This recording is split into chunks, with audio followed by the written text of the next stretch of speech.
오늘 다루는 본문은 굉장히 어렵고 또한 중요하면서도 많은 논란이 있는 주제입니다. 21절, 22절, 23절 짧은 본문입니다. 이 어려운 본문은 특별히 전체 문맥에서 다룰 필요가 있습니다. 가장 큰 흐름이 무엇입니까? 좁은 문, 좁은 길로 들어가라는 것입니다. 좁은 문, 좁은 길로 들어가는데 방해 세력이 있는데 바깥으로부터 있죠. 거짓 선지자가 나타나서 우리가 좁은 문, 좁은 길로 가는 것을 딱 가로막고 넓은 문, 넓은 길로 인도한다는 것입니다. 이 거짓 선지자는 속은 일이고 겉으로는 양의 가죽을 입었기 때문에 식별하기가 쉽지 않습니다. 무엇으로 구별할 수 있습니까?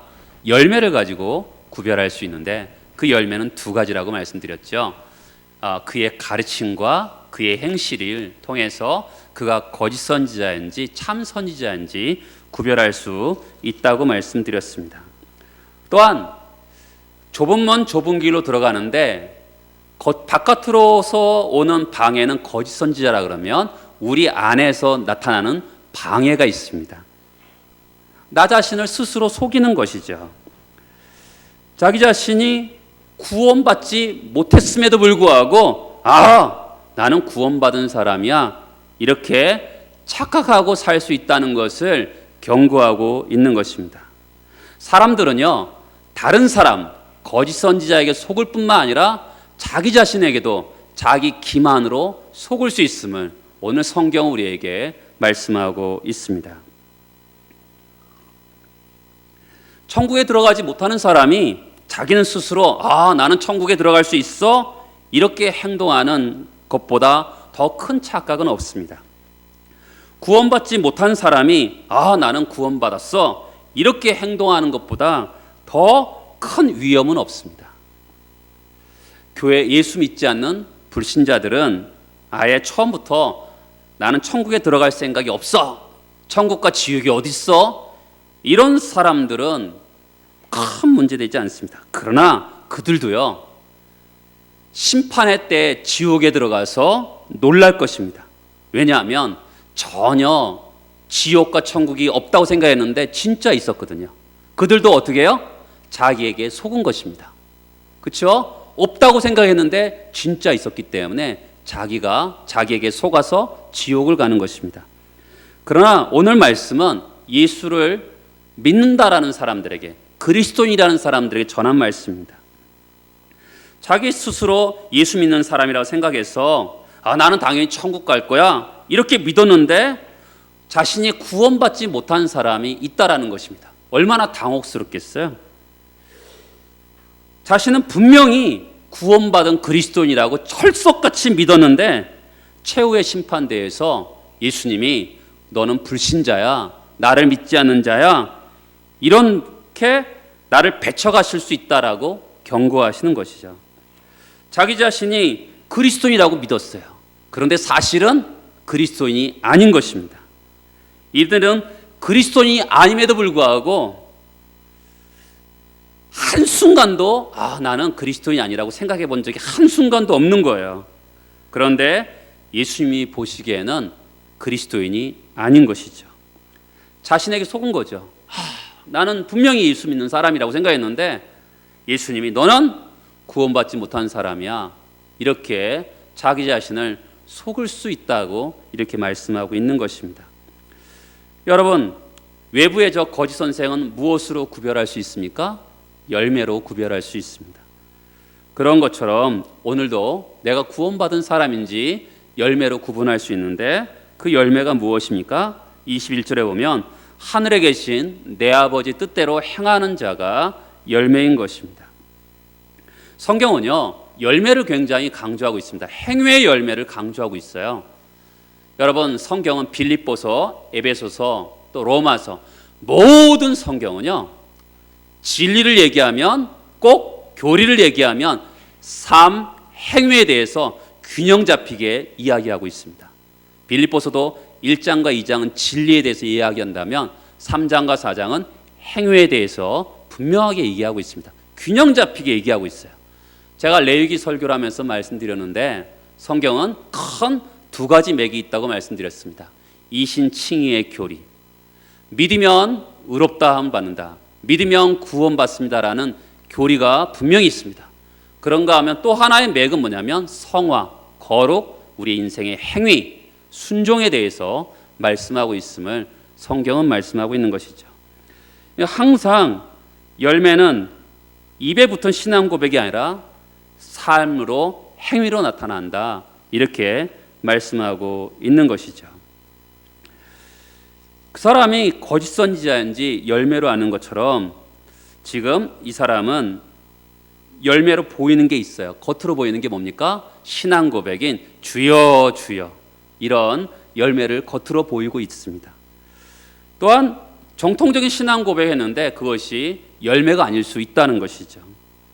또한 이 사람이 선지자 노릇도 하고, 또 이 사람이 또한 귀신을 내쫓고 권능을 행했는데도 그것이 열매로 주장하는데 그것이 열매가 아닐 수 있다는 것입니다. 성경이 말하는 진짜 열매는 뭐냐면 아버지의 뜻대로 행하는 자, 이것이 진짜 열매인 것이죠. 오늘 말씀은 전체적인 흐름 속에서 생각해 볼 필요가 있습니다. 21절은 굉장히 논란이 많은 본문입니다. 나더러 주여 주여 하는 자마다 다 천국에 들어갈 것이 아니요 다만 하늘에 계신 내 아버지 뜻대로 행하는 자라야 들어가리라. 어떤 사람은 이 본문을 문맥과 아무 상관없이 이 본문을 딱 끄집어내서 기독교에서 가장 중요한 것은 믿음이 아니라 행위다, 기독교에서 가장 중요한 것은 교리가 아니라 결국은 어떻게 사는 거다, 이렇게 주장하는 사람이 있는데 그것은 문맥과 상관없이 얘기한 것입니다. 우리는 무엇을 보았습니까? 포도나무에 포도 열매가 맺히고 좋은 나무에 아름다운 열매가 맺힌다고 말씀을 나눴습니다. 열매를 통해서 그 나무가 어떤 것인지 아는 것처럼 그 사람이 믿음 있는 사람이면 반드시 좋은 아름다운 열매를 맺힐 것이다, 이렇게 말씀하고 있는 것이죠. 그렇기 때문에 믿음과 행위는 같이 가는 것입니다. 믿음과 행위는 톱니바퀴로 돌아가는 것처럼 같이 나가는 것을 성경을 통해서 우리가 알 수 있는 것이죠. 좁은 문 좁은 길로 갈 때 바깥으로 방해 세력은 거짓 선지자가 있었다 그러면 우리 안에서 방해하는, 자기를 기만하는, 자기 자신에게 속는 것이 있다고 성경은 말씀하고 있습니다. 여러분, 교회 출석한다고 그것이 구원의 증거가 아니죠. 분명히 구원받은 사람은 교회를 다닙니다. 그런데 교회 출석한다, 그 사람이 구원받았다, 이렇게 말할 수는 없는 것입니다. 또한 세례를 받은 것이 구원의 증거가 될 수 없습니다. 분명히 구원받은 사람은 세례를 받습니다. 그러나 세례받았다고 구원의 증거가 될 수는 없는 것이죠. 또한 그 사람이 교회 직분자라고, 장로, 권사, 집사라고 그 사람이 구원받았다 할 수 없습니다. 물론 구원받은 사람이 직분자 되는 것은 맞습니다. 그러나 그 사람이 직분자라고 구원받은 사람이라고 할 수는 없는 것이죠. 그 사람이 교회 매주일마다 나온다고 성도가 아닐 수 있는 것입니다. 그 사람이 교회를 잘 다니고 예수를 잘 믿는 것처럼 겉으로 드러나 보여도 예수의 생명과 전혀 관계 없을 수 있는 것이죠. 마지막 심판대 앞에서 드러나게 될 것입니다. 스스로는 집이 거창하게 근사하게 지은 것처럼 보였는데 그 집이 모래 위에 지은 집이라서 비가 오고 창수가 나고 바람이 불면 다 무너져 아무것도 남지 않게 되는 것입니다. 이처럼 신앙생활은 생명으로 가는 결정적인 길인 것이죠. 그렇기 때문에 따라서 해보시면서 나 자신을 검증하라. 스스로에게 속지 않도록 항상 내가 바르게 가고 있는지 스스로 검증할 필요가 있는 것입니다. 그럼 사람들은 무엇을 근거로 내가 구원받았나 착각할까요? 그것은 무엇이냐면 주여 주여 하는 자마다, 이런 표현할 때 자신이 정통 신앙 고백한다고 천국에 갈 수 있다, 그것이 충분 조건이 아니라고 얘기하고 있는 것이죠. 이 사람이 뭘 착각하고 있냐면 주여 주여 정통 신앙을 고백하고 있어서 나는 구원받은 사람이야 이렇게 착각하고 있다라는 것입니다. 여러분, 정통신앙 고백이라는 거 이거예요. 따라서 해보시겠어요? 예수에 대한 바른 신앙 고백. 여러분, 정통신앙은요, 예수님에 대한 올바른 신앙 고백이 정통신앙입니다. 예수님이 주인이신 것을 고백하는 거죠. 예수님을 주인으로 부르는 게 옳아요, 틀려요? 맞습니다. 너무나 맞죠. 근데 그렇게 부르는 사람도 천국에 들어갈 수 없다라는 것입니다. 고린도전서 12장에서 보면 성령으로 아니하고는 누구든지 예수를 주라고 고백할 수 없다고 합니다. 예수님을 하나님의 아들로 믿는 신앙, 예수님을 그리스도라고 믿는 신앙, 예수님을 나를 위해서 십자가에서 죽으시고 부활하셨음을 믿는 신앙, 그것이 바로 정통 신앙인 것입니다. 하나님의 성령이 도우시지 않으면 우리가 예수를 주님이라고 고백할 수 없는 것입니다. 그런데 예수님이 밝히 말씀하시는데 주여 주여 부른다고 다 천국에 들어가는 것이 아니라는 것이죠. 여러분, 이 사람이 지금 주여를 몇 번 부르고 있어요? 주여 주여. 여러분, 열심 있는 사람입니다. 그냥 신앙 고백을 주님이라고 고백할 뿐만 아니라 신앙생활도 아주 열심히 하는 사람이에요. 감정적으로도 아주 열심히 하는 사람인 것을 알 수가 있는 것이죠. 그런데도 열심히 있는 신앙생활 한다고 그 사람이 천국이 보장되는 것이 아니라고 성경 우리에게 말씀하고 있는 것입니다. 입술로는 바른 신앙 고백하지만 그 사람의 마음이 위선적이라는 것을 표현하고 있는 것이죠. 여러분, 주여 주여, 어떤 사람 어떻게 합니까? 22절에 많은 사람이 이렇게 한다는 거예요. 로마서 10장에 보면 사람이 마음으로 믿어 의에 이르고 입으로 신하여 구원에 이른다고 합니다. 입으로 주여 주여 했어요. 그런데 이 사람은 마음이 없는 거예요. 여러분, 입술의 고백과 마음의 고백이 같아야 되거든요. 근데 마음에 없는 주여 주여만 한 것이죠. 누가복음 6장에 보면 주여 주여 하면서도 어찌하여 내가 말하는 것을 행하지 않느냐. 여러분, 예수님을 주인이라고 고백하면 나는 누굽니까? 종이죠. 주인의 명령에 순종하는 것이 종입니다. 그런데 말로는 주여 주여 하면서 그 주인의 말씀에 순종하는 것이 마땅한데 그 말씀대로 행하지 않는다라는 것입니다. 야고보서 2장에 보면 네가 하나님이 한 분이신 줄 믿느냐? 잘하는도다. 귀신들도 믿고 떠느니라. 여러분이 하나님이 존재해 계셔 그것을 고백한다고 믿는다고 구원받는 게 아니라는 거죠. 마귀도 한다는 거죠. 예수님을 나의 구주로 믿고 하나님의 자녀가 되어야 되는 것입니다.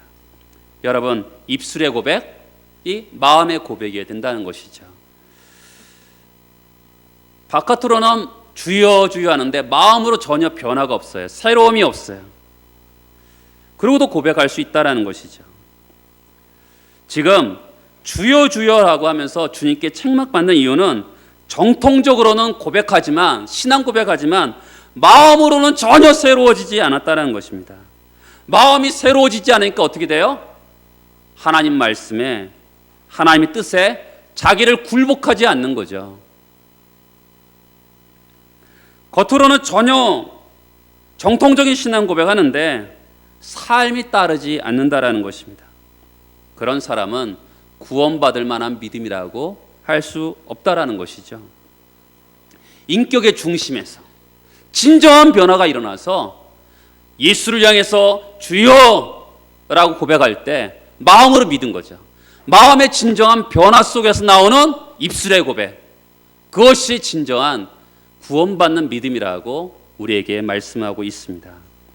입술에 붙어있는 신앙 고백이 열매가 아니라는 거예요, 지금. 그러니까 이 사람이 아버지 뜻대로 행하는 사람이 천국에 들어간다 하니까 이 사람들이 지금 행함에 대해서 얘기하는 거예요. 신앙 고백을 가지고 천국에 못 들어간다 이렇게 얘기하니까 예수님께 행함을 얘기합니다. 뭐라고 얘기하죠? 첫 번째는 선지자 노릇을 했다는 거죠. 무슨 뜻입니까? 설교를 통해서 많은 이들에게 영향을 끼쳤다는 것이죠. 목사, 설교자, 신학자, 성경을 가르쳤는데 그것만으로 구원받을 수 없다라는 것입니다. 무엇을 근거로 이렇게 말할 수 있을까요? 민수기에 보면 발람이라는 선지자가 나옵니다. 근데 모압 왕 발락이요, 이스라엘 백성들 저주하기 위해서 발람을 부릅니다. 근데 결국 발람이 이스라엘을 축복합니다. 근데 발람을 뭐라고 처음에 표현하고 있냐면 여호와께서 발람 입에 말씀을 주셨다라고 합니다.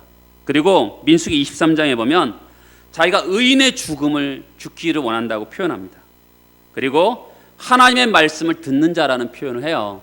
그런데 결국은 성경은 그를 어떻게 평가하냐면 불의의 싹을 사랑했던 사람, 어그러진 길로 갔던 사람이라고 표현합니다. 선지자 노릇을 했는데, 설교를 했는데 생명과는 아무 상관없이 살았던 사람인 것이죠.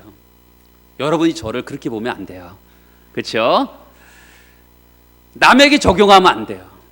야, 엄청난 일, 선지자 노릇을 한 사람도 하나님과 아무 상관없을 수 있는 사람이 있는데 나는 믿음에 서 있는지 나 자신을 점검하는 거지 남에 대해서 이 말씀을 적용해서는 안 된다라는 것이죠.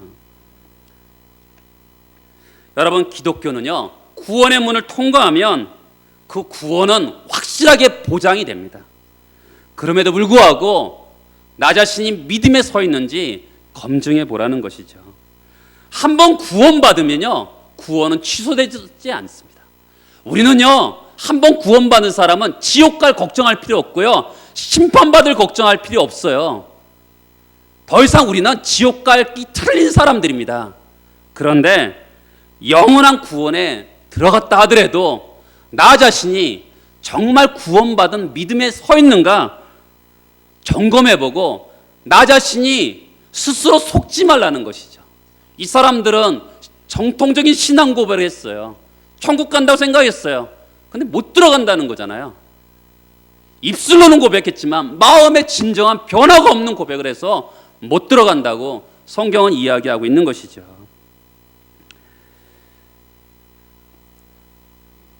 여러분, 구원의 확신을 가져서는 안 된다, 그런 말을 하는 것이 아니에요. 구원의 확신을 가져야죠. 그런데 자기 자신을 비판적으로 돌아볼 필요가 있는 것입니다. 설교를 잘했어요. 주님의 이름으로 귀신을 내어 쫓습니다. 자기 이름으로 한 게 아니에요. 주님의 이름으로 귀신을 내어 쫓았어요. 세 번째는 주님의 이름으로 권능을 행합니다. 저 사람이 30년 동안 말을 못했는데 저 목사님이 기도해 줬더니 말이 튀었어. 그러면서 어떻게 해요? 그 교회를 갑니다. 저 사람이야 하나님의 종이고 다른 교회는 다 썩었어. 거기에 가야만 구원이 있어 하면서 그 목회자를 쫓을 수 있다라는 것입니다. 근데 여러분, 귀신을 내어 쫓고 말씀을 전하고 그리고 권능을 행했는데도 주님과 아무 관계없는 사람이 있다고 성경은 이야기하고 있습니다. 말세에 나타난 현상에 대해서 이렇게 말합니다. 거짓 그리스도인들과 거짓 선지자들이 표적과 기사를 보이어 할 수만 있으면 택하신 자들을 미혹하리라. 또한 데살로니가후서 2장에 보면 불법한 자가 나타나리니 사탄의 활동을 따라 모든 능력과 표적과 거짓 기적, 겉으로 많은 능력을 행해서 사람들을 속인다는 거죠. 그런데 능력을 행하는 것이 구원의 증표가 아니라는 것입니다. 우리 사회는요, 겉으로 드러나는 것을 굉장히 중요하게 생각하는 사회입니다. 목사가 바르게 말씀을 전해도 그렇게 좋아하지 않습니다. 왜냐하면 뭔가 특별한 걸 원해요. 병도 한번 안수하면 낫기를 원하고. 그런데 어떤 큰 기적을 행해도 예수와 아무 관계가 없을 수 있다라는 것입니다. 여기 에어컨 좀 켜세요. 저 에어컨 켜야 돼요. 한 26도 정도.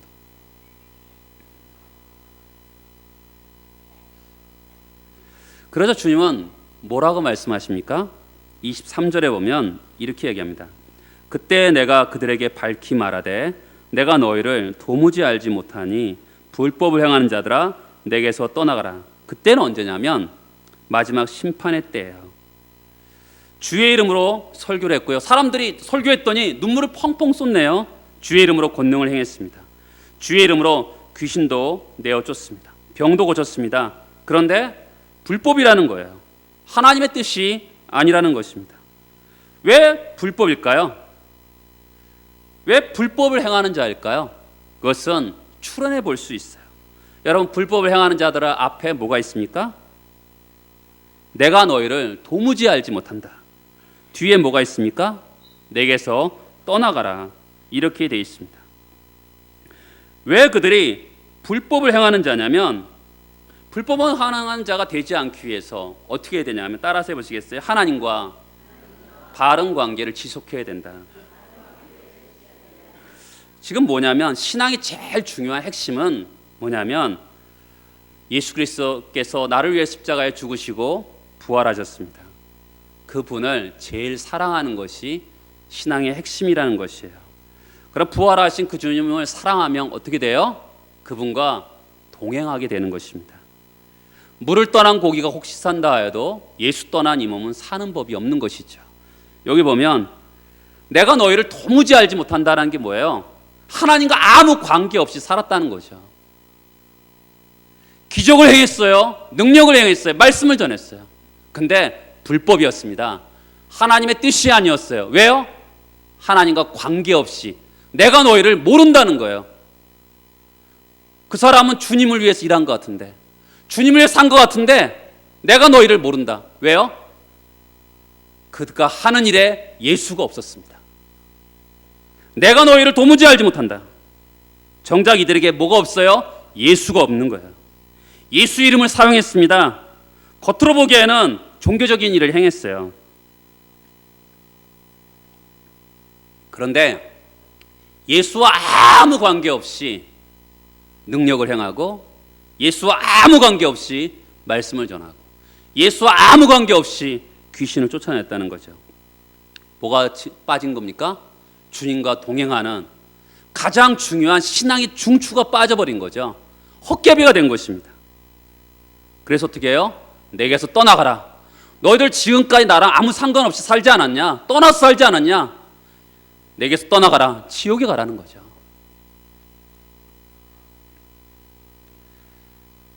주님은 내가 너를 모르니 너희들이 많이 한 것 같지만 그것은 불법이다. 나랑 아무 상관없다. 이렇게 말씀하고 있는 것입니다.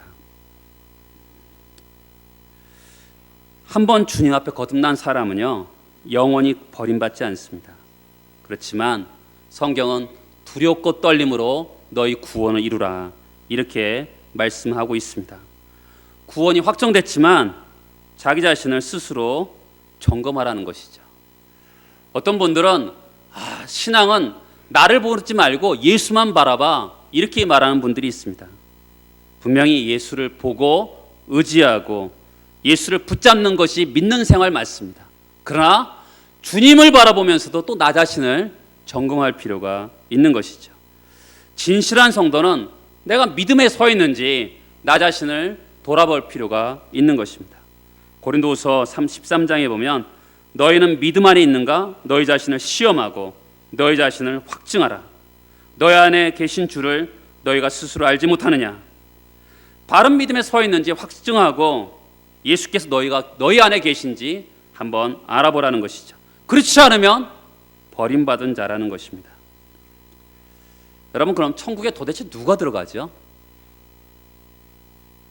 따라서 해보시겠어요? 21절을 보면서 천국은 아버지의 뜻이 이루어지는 곳이다. 천국은 아버지의 뜻대로, 하나님 뜻대로 행하는 하나님의 백성이 가는 곳이죠. 천국에 누가 들어갑니까? 하나님의 뜻대로 행하는 자가 들어가요. 그럼 하나님의 뜻대로 행하는 자가 무슨 뜻입니까? 여러분, 이 세상 사람은요, 세상 일을 합니다. 마귀 자식은요, 마귀의 일을 합니다. 하나님의 자녀는요, 하나님의 일을 합니다. 그러니까 하나님의 자녀는 하나님의 일을 하게 되어 있습니다. 그러니까 우리가 많은 사람들에게 여러분 예수 믿습니까? 라고 그러면 대답을 예라고 분명히 얘기하는 분이 있어요. 여러분께 결혼하셨습니까? 그럼 결혼한 사람은 확실하게 예라고 얘기하지 결혼했을까 안 했을까 이렇게 얘기하는 사람 아무도 없어요. 그렇죠? 구원받았습니까? 그러면 확실하게 예라고 얘기하지. 구원받았습니까? 했는데 나는 교회 집사하고 나는 교회 20년 다녔고 그러면 그 구원 못 받은 거죠. 예냐 아니냐를 확실하게 얘기해야지. 언제 구원받았습니까? 질문했지 교회를 얼마 다녔냐고 물어봐요. 예수를 믿느냐 할 때 저는 비록 죄를 짓고 완전하진 않지만 주님을 믿고 주님을 사랑합니다. 이렇게 즉각적으로 나와야 되는 것이죠. 그러면 여러분이 이렇게 묻겠죠.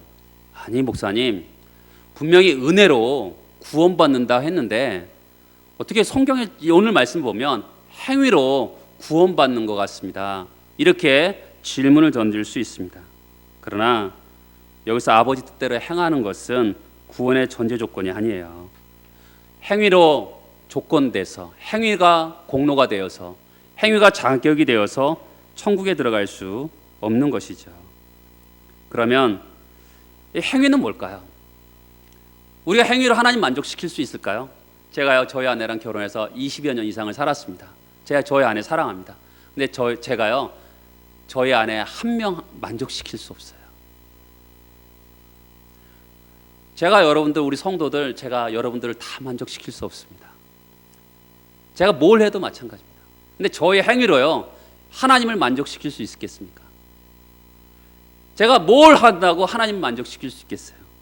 우리 행위는요 불완전합니다. 하나님을 100% 만족시켜야지만 그 행위가 완전하기 때문에 그렇게 구원받는다면 우리는 구원받을 수 없는 거죠. 여기서 행한다는 것은 뭐냐면 이겁니다. 아버지 뜻대로 행한다는 것은 무슨 말이냐면 따라서 해보시겠어요? 불완전하지만 진심으로 주님께 순종하는 삶. 그렇죠? 우리가 인생을 살면서 이게 우리 아이들이 어렸을 때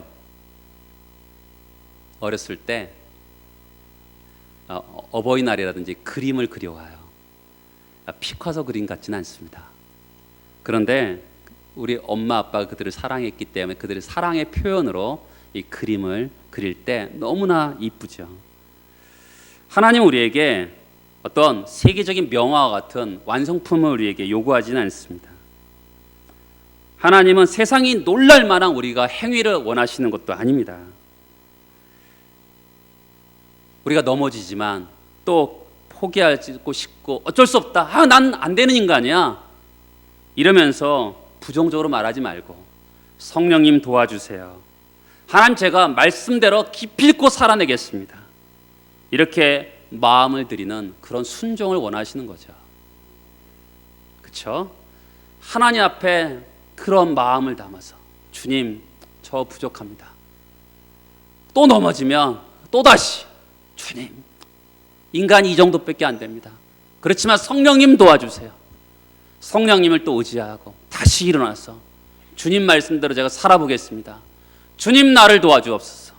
불완전하지만 순종하는 삶을 말하는 것입니다.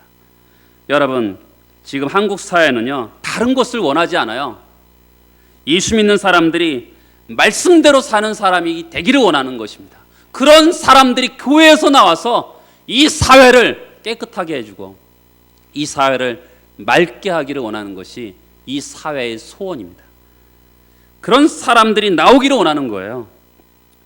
믿음의 증거가 행위가 수반되음을 기억하고 하늘에 계신 아버지 뜻을 분별하면서 하나님 백성의 삶의 모습을 드러내라는 것입니다. 여러분 교회에 오래 다녔다고 자랑하지 마시고요. 가정이 3대째 크리스찬이라고 자랑하지 마시고요. 나는 봉사를 많이 해. 나는 기적과 은사가 많이 나타나고 있어. 그런 거 자랑하지 마시고요. 나는 교회에서 없어져서는 안 되는 인간이야. 그렇게 자만심도 갖지 마시고요. 그런 것들이 중요한 것이 아닙니다. 여러분 오늘 예수님이 뭐라 그래요? 나는 너희를 도무지 알지 못한다. 뭐가 중요해요? 따라서 해보시겠어요? 예수님이 과연 나를 기억하시는가? 그게 중요한 거죠. 예수님이 과연 나를 기억하시는가? 내가 뭘 했다가 중요한 게 아니라 하나님이 나를 과연 기억하시는가? 여러분, 그것을 깊이 생각하는 오늘 이 시간이 되었으면 합니다. 기도하겠습니다. 다 같이 나가시죠.